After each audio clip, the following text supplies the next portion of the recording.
Okay, so now that we've done an overview of the concepts behind VPN, I'd like to show you now in Windows 10 how you would configure the VPN. And there's two ways you can do it. There's the older way, there's the newer way.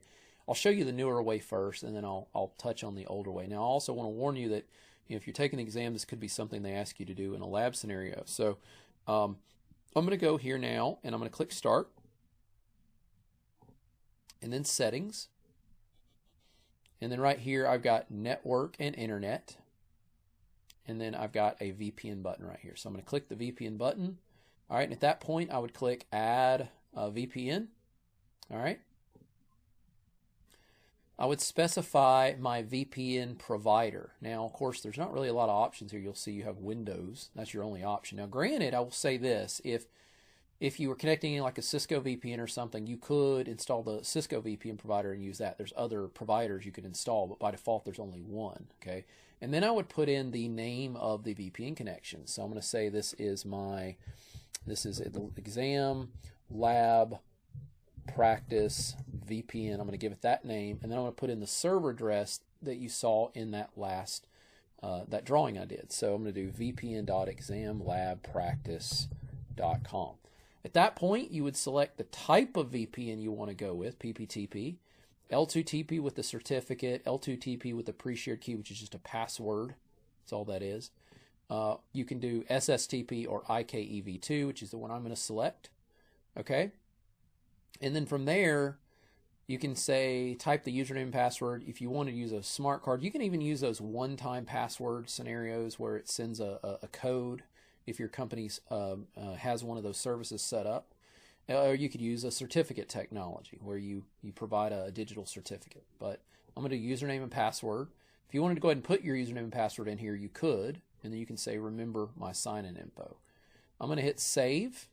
Now, this little VPN is going to show up here. It'll also show up in the lower right-hand corner.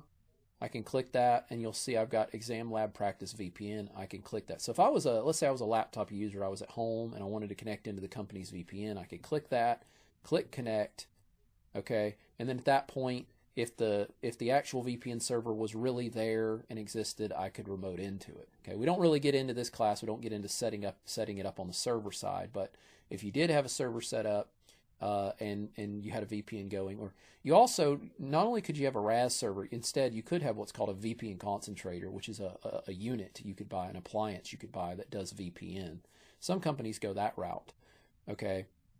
Notice also that you can say allow VPN over metered networks if you want. And we talked earlier in the course on cellular mobile settings. Maybe you don't want VPN to be supported over metered networks simply because, they could charge you money if you're going over a certain rate. So I could turn that off if I wanted to. I could also say allow VPN while roaming. That would allow me to jump around, and if I had a cellular connection that was using a roaming connection, I could have that turned on or off. I'm going to turn that off as well. Now, so that was the newer way to set up a VPN in Windows 10.